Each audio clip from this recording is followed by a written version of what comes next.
Pembahasan berikutnya adalah pembahasan mengenai isotop. Jadi beberapa atom itu disebut sebagai isotop adalah ketika atom tersebut memiliki jumlah proton yang sama tapi neutron yang berbeda. Jadi dalam kasusnya di sini ada hidrogen yang harusnya dia memiliki satu proton dan satu elektron. Ketika dia memiliki satu proton, satu neutron dan satu elektron, artinya nomor masanya jadi 2, dia disebut sebagai deuterium. Nah, ketika jumlah neutronnya bertambah lagi menjadi 2, yang awalnya satu neutron tadi, jadi sekarang nomor masanya jadi 31, itu disebut sebagai tritium. Nah, banyak contoh-contoh dari isotop lain. Kalau ada yang ikatan karbon ya. Kalau C ada yang 16,6, ada yang 13,6 maaf, terus ada yang 14,6. Itu adalah contoh-contoh lain dari isotop. Terdapat dua jenis isotop. Yang pertama adalah isotop yang stabil dan yang kedua adalah isotop yang tidak stabil. Isotop yang tidak stabil itu umumnya akan secara cepat berubah menjadi isotop yang bentuk stabil dari dirinya sendiri. Jadi contohnya ketika kita membicarakan mengenai tritium 3H1, ini adalah isotop yang kondisinya tidak stabil. Bagaimana caranya dia mencapai kondisi stabilnya? Dia bisa mengemisikan neutron. Salah satunya begitu. Nah, emisi atau peristiwa sebelumnya kita sudah bicarakan seperti misalkan kalau suatu partikel bisa mengemisikan alfa, suatu partikel bisa mengemisikan beta, positron, dan lain-lain ya. Nah, peristiwa emisi tadi itu bisa menambah atau mengurangi jumlah nomor atom ataupun nomor masanya. Nah, di sini ada satu contoh. Nah, di sini ada penggambaran lengkapnya mengenai peristiwa emisi tadi ya. Jadi yang alpha decay, ketika dia mengemisikan alpha, ada beta decay, ada positron emission, ada electron capturing, adalah peristiwa ketika suatu unsur itu menangkap elektron, ada gamma emission, ada spontaneous fission, dan lain-lain dari sini contohnya. Ini adalah contoh-contoh dari peristiwa baik itu emisi ataupun peristiwa capturing. Nah, kenapa kita mempelajari ini sebagai seorang geologis? Nah, peristiwa-peristiwa emisi ini terkait ketika kita membicarakan umur suatu emisinya. Nah, isotop adalah suatu zat yang tadi yang kita bilang dia tidak stabil. Untuk mencapai kondisi kestabilannya, dia mengemisikan, bisa dia mengemisikan alfa, bisa dia mengemisikan beta, dan lain-lain. Nah, ketika dia mengemisikan suatu partikel, ada kondisi di mana massa atau jumlah partikelnya itu menjadi setengah dari kondisi awalnya. Nah, waktu yang dibutuhkan dari emisi awal sampai kondisinya jadi setengah kondisi awal, yang sering kita sebut sebagai waktu paruh atau half time. Nah, waktu paruh itu berbeda setiap unsurnya. Nah, dari informasi waktu paruh itu, kita bisa memperkirakan umur dari suatu zat atau suatu unsur. Nah, mungkin sebagian dari kalian sudah tahu yang disebut sebagai carbon dating ya. Melihat umur suatu fosil biasanya ketika kita membicarakan suatu fosil tulang, untuk menghitung umur dari suatu fosil tersebut kita melihat dari carbon dating yang terdapat di tulang tersebut. Nah, kekurangan dari terus kalau kita udah tahu carbon dating, kita buat apa tuh mempelajari unsur-unsur lain sebagai seorang geologis? Nah, yang perlu kalian ketahui, carbon dating mempunyai half-life, atau kalian sudah pasti tahu juga sebagian dari kalian. Carbon dating atau karbon itu mempunyai half-life sekitar 5.000 tahun. Nah, sedangkan nanti mungkin objek yang kalian cari itu mempunyai umur yang lebih dari itu. Bisa jutaan tahun, bisa ratusan juta tahun. Nah, untuk mencari hal-hal tersebut bagaimana? Kalian butuh unsur lain yang memiliki waktu paruh lebih panjang daripada karbon. Seperti yang kalian sudah ketahui pastinya, ketika mengukur umur suatu batuan atau suatu fosil atau suatu lapisan, ada dua metode pengukurannya. Yang pertama adalah relative dating, yang kedua adalah absolute dating.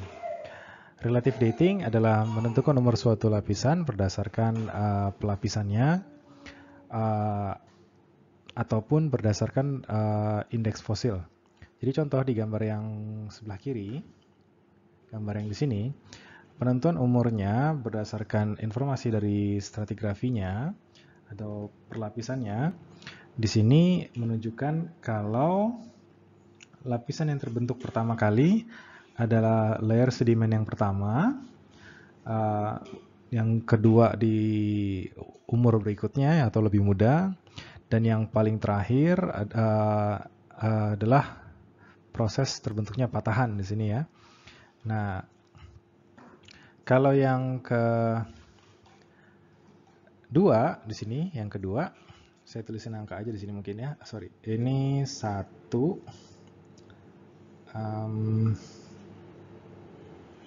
Yang kedua di sini, ini adalah menentukan umur suatu lapisan berdasarkan indeks fosil yang terdapat pada lapisan tersebut. Jadi bisa berdasarkan fosil kerang ataupun fosil macam-macam lah, kalian pasti lebih tahu dari saya. Nah, tetapi ini disebut sebagai relative dating karena berdasarkan fosil-fosil tersebut kita dapat range umur dari suatu batuan ataupun suatu fosil. Nah, berangkat ke urusan absolute dating bagaimana? Itu tadi, untuk menentukan absolute dating, kita harus mengetahui umur pasti dari suatu lapisan. Umur pasti dari suatu lapisan itu kita lihat dari unsurnya. Nah, tadi kita sudah bicarakan mengenai karbon. Karbon yang kita ketahui punya relatif waktu ya. Nah, tadi kita sudah bicarakan mengenai umur suatu batuan dari peristiwa peluruhan. Sekarang kita bicarakan mengenai bagaimana menghitung persamaannya. Mungkin kalian sudah pernah ketemu juga sama persamaan ini dulu, persamaan peluruhan ya, di mana kondisi jumlah material kondisi akhir setelah waktu T atau remaining quantity, bisa massa, bisa jumlah atom di sini. Ini saya pakai warna merah ya. Ini adalah remaining. Dan ini adalah initial condition. Jumlah massanya atau nomor massanya di kondisi awal. Ini adalah total waktu yang telah dilalui. Nah, di sini adalah half-life atau waktu paruh.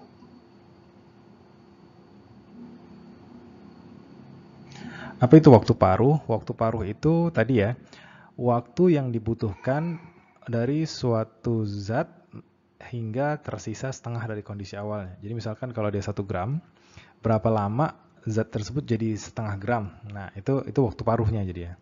Nah, waktu paruh itu bisa dirubah menjadi suatu konstanta. Konstanta suatu zat material itu, setiap benda punya waktu paruh yang berbeda-beda. Nah, penurunan rumusnya ada macam-macam ya. Di sini rumus yang pertama.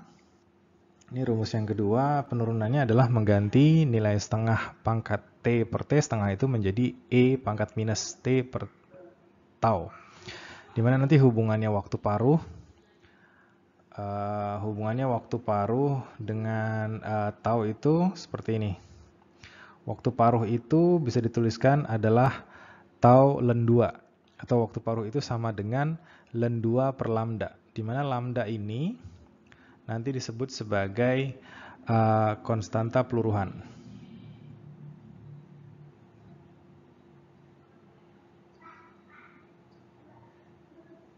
Biasanya kalau kita pengen persamaannya lebih sederhana dari bentukan yang seperti ini, dituliskan bisa jadi bentuk seperti ini.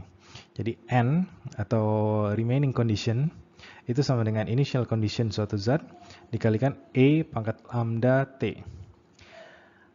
Nah, ini saya dapat dari website calculator.net, Half-Life Calculator. Nah, website ini kalau kalian lihat sendiri, ini kalian tinggal input aja informasi yang kalian punya. Jadi kalian punya initial condition-nya, kuantitinya berapa, remaining-nya tinggal berapa, masukin half-life-nya berapa. Nah, dari sana kita bisa langsung tahu. Atau kebalikannya, kalian masukin half-life-nya, initial condition-nya, quantities-nya, nanti kalian bisa tahu tuh berapa lama umur dari suatu zat batuan tersebut. Atau ya batuan lah ya, atau fosil.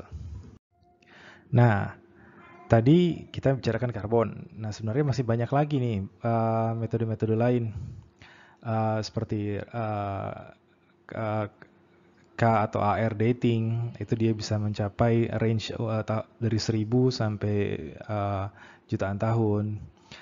Uranium, fission tracks, luminescence, electron spin resonance, cosmogenic nuclides, dan lain-lain. Ini banyak metode-metode lain yang digunakan untuk menentukan umur dari suatu batuan. Nah, baru-baru ini saya juga pernah dengar penentuan umur suatu batuan dari rare earth atau unsur rare earth ya. Jadi kalau kalian lihat di kimia itu di tabel unsur ya, ada di bagian bawah itu ada unsur rare earth atau unsur langka gitu ya. Nah, dia ngelihat peristiwa radioaktivitasnya dari sana, macam-macam. Oke, sampailah kita pada grafik dari peluruhan. Di sini adalah peluruhan dari CO60. Nah, untuk menentukan tadi half-life-nya, ini kalau misalkan sumbu X-nya ini adalah umur, mungkin yang satu ini adalah 5270 gitu ya tahun, dan ini adalah 2 kali 5270 tahun, inilah 3 kalinya, dan seterusnya begitu ya. Berarti half-life-nya atau waktu paruhnya adalah waktu yang dibutuhkan untuk mencapai setengah dari masa awal, ya ini tadi. Sederhananya begitu ngeliat dari grafik. Nah, sampailah kita, ini sudah selesai ya, nggak ada lagi slide berikutnya, saya cuma mau bilang, ini informasi yang bisa saya share mengenai struktur atom dan melihat umur batuan dari struktur atom tersebut, peristiwa radioaktivitas dari suatu atom. Nah, kalian juga harus cari tahu mengenai hubungannya radioaktivitas dengan apa lagi sih terkaitannya dengan geologi. Salah satu contoh yang mungkin saya bisa share adalah ketika kalian melakukan pengeboran di hydrocarbon research untuk mencari minyak di bawah permukaan, ada dua proses. Kalian bisa mengambil contoh tanah atau contoh batuan ketika proses pengeboran, terus kalian bisa tahu nanti, kalian bisa analisa batuannya apa, lapisannya apa dari proses pengambilan tanah itu. By the way, proses pengambilan tanahnya namanya coring ya. Nanti kalian akan dapat bentukan coring seperti ini, misalkan kayak zat apa gitu. Nah, nanti dari situ kalian bisa potong, terus kalian bisa analisa nih batuannya. Nah, tapi ketika nanti pengeboran, terus gimana sih? Kan untuk mengambil selongsong dari sini, tanah yang di dalam sini kita ambil ke atas terus untuk kita analisa, itu kan biayanya nggak sedikit ya. Nah, gimana untuk memperkecilkan biaya, untuk menyederhanakan biayanya? Nah, kalian bisa mengukur dari hubungan antara radioaktivitas. Jadi, nanti kalian bisa cari-cari lagi informasinya, saya kasih tahu sederhananya saja. Jadi, ukuran butir dari suatu lapisan itu dipengaruhi dari radioaktivitasnya. Nah, ketika radioaktivitasnya tinggi, itu ukuran butirnya akan kecil. Dan ketika radioaktivitasnya rendah, itu ukuran butirnya akan lebih besar. Nah, jadi ada alat yang ketika dimasukkan ke dalam lubang bor, dia akan membaca nilai berapa gamma yang terbaca dari alat tersebut. Nah, dari informasi gamma, jadi contohnya nanti di sini ada kolom gamma gitu, misalkan ini yang kecil, ini yang besarnya. Saya nggak tahu nilainya ya. Jadi misalkan dia ada kondisi seperti ini, seperti ini. Nah, kalian bisa batasi dia. Oh, ini ada perbedaan antar lapisan tanpa harus mengambil contoh batuannya keluar untuk dianalisa. Kalian bisa lihat dari respon gamanya. Ini batuannya itu memiliki, lapisannya itu memiliki butiran besar atau kecil. Nah, di sana. Nah, kalau kalian ingin mempelajari lebih lanjut mengenai ini, topik pembelajaran ini kalau nggak salah namanya petrografi ya. Oke, sekian dulu. Sampai ketemu di pertemuan berikutnya. Jangan lupa saya berikan tugas ke kalian untuk membuat perkuliahan kaitan antara optik di bidang geologi. Tolong link YouTube dari presentasi kalian dimasukkan ke MS Teams. Terima kasih.